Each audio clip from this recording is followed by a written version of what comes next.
घनीभूत हो अवपातर रूप नहीं पारे लघुचाप 6 जाए प्रबल वर्षा अलर्ट 2 जिला को रेड और 4 जिला को ऑरेंज वार्निंग। लघुचाप प्रभाव में जारी रही तुहाकु तुहा वर्षा। गत 24 घंटा भितर राज्यर अधिकांश स्थान में वर्षा ढली। पाणीपाग पूर्वानुमान जहाँ कहूँ लघुचाप आहरी घनीभूत हेब। यह प्रभाव में आसंता 5-6 तारिख पर्यंत राज्यर लगाण वर्षा संभावना रही। यापर वर्षा प्रकोप कमी पारे किंतु पाग पूरा सुखीजीवनी। किछि स्थान में वर्षा रहिबो। उत्तर पश्चिम बंगोपसागर और संलग्न उत्तर ओडिशा पश्चिमबंग उपकूल में लघुचाप क्षेत्र सृष्टि होइछि। आगामी 2 दिन भितर यह आहरी घनीभूत होबार संभावना रही। एपटे ओडिशा रे मौसुमी पूरा सक्रिय रही। गत 24 घंटा भितर अधिकांश स्थान में हालुकार मध्यम वर्षा होता बेले बरगढ़ संबलपुर सोनपुर कंधमाल बलांगीर मालकानगिरी केन्दुझर झारसुगुड़ा और कटकर 1-2 स्थान में प्रबल अति प्रबल वर्षा होती। परवर्ती खबर पैसा अभाव अटकबनी पाठपढ़ा। यह योजन मिल बिना ग्यारंटी रे लोन। जानतु केमिति करेंगे आवेदन। जदि आपण पढ़ापढ़ी भल किंतु आर्थिक अभाव जो कॉलेज किंबा यूनिवर्सिटी रे नाम लेखाइवाई असुविधार सम्मुखीन होती तेबे आपणों एक बड़ आश्वासजनक खबर रही। केंद्र सरकार तरफ एभली मेधावी छात्र छात्री सहायता पीएम विद्यालक्ष्मी योजना आरंभ कर योजना अधीन योग्य छात्र छात्री मैंने कौन ग्यारंटर किंबा संपत्ति बंधक बिना उच्च शिक्षा एजुकेशन लोन मिल पार। जातीय शिक्षा नीति 2020 उद्देश्य को आधार कर केंद्र कैबिनेट यह योजना को मंजूरी देइचंती।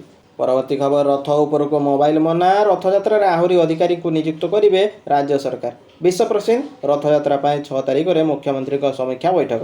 रथ उपर अनधिकृत और छद्मवेशी विरोध में नियाजिव दृढ़ कार्यानुष्ठान।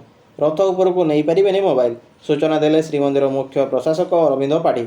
आसंता 18 तारिख में एएसआई सह श्रीमंदिर वैषयिक कमिटी श्रीमंदिर भोगमंडप गर्भगृह नाटमंडप जांच करिवो।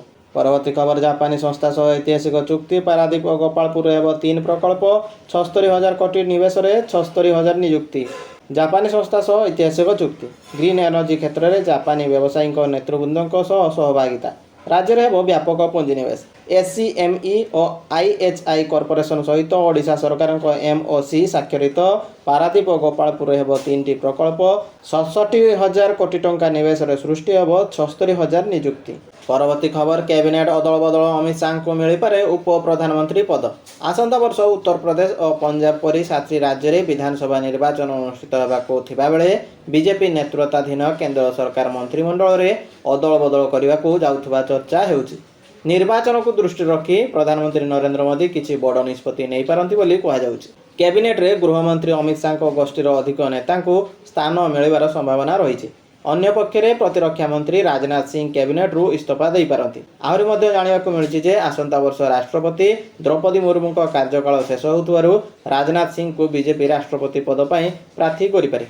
अन्य पक्षरे अमित शाह को पदोन्नति भावे उप प्रधानमंत्री पद भी मिल पारे बोली कहुछि। परवर्ती खबर पोस्ट ऑफिस स्कीम रे पीएम मोदी टंका विनियोग करती। केवल सुधर ही होता है लक्ष लक्ष टंकार रोजगार।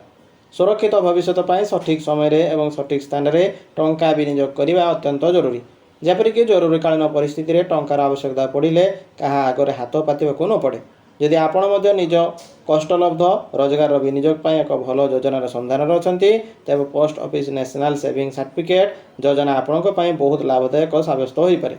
सबुठार बड़ कथा होची निजे देशर प्रधानमंत्री नरेंद्र मोदी यह योजन निवेश करती। परवर्ती खबर बेसरकारी प्राथमिक स्कूल बदलैला नियम। नुआ गाइडलाइन जारी कले सरकार। राज्य में बेसरकारी प्राथमिक एवं उच्च प्राथमिक विद्यालय प्रतिष्ठा और अनुमति प्रक्रिया को नहीं ओडिशा सरकार विद्यालय गणशिक्षा विभाग पक्षर एक गुरुत्वपूर्ण विज्ञप्ति प्रकाश पाई। ओडिशा शिक्षा अधिनियम 1969 एवं शिक्षा अधिकार आईन 2009 अनुसार सरकार नूतन निर्देशनामा जारी करछंती। सरकार निर्देश मुताबक राज्यर कौन भी माध्यम बेसरकारी प्राथमिक विद्यालय सरकार ओपनिंग परमिशन एवं सर्टिफिकेट ऑफ रेकग्निशन नेबा बाध्यतामूलक। यह बिना कौन स्कूल प्रतिष्ठा किंबा परिचालना करा जाई परिबो नाही।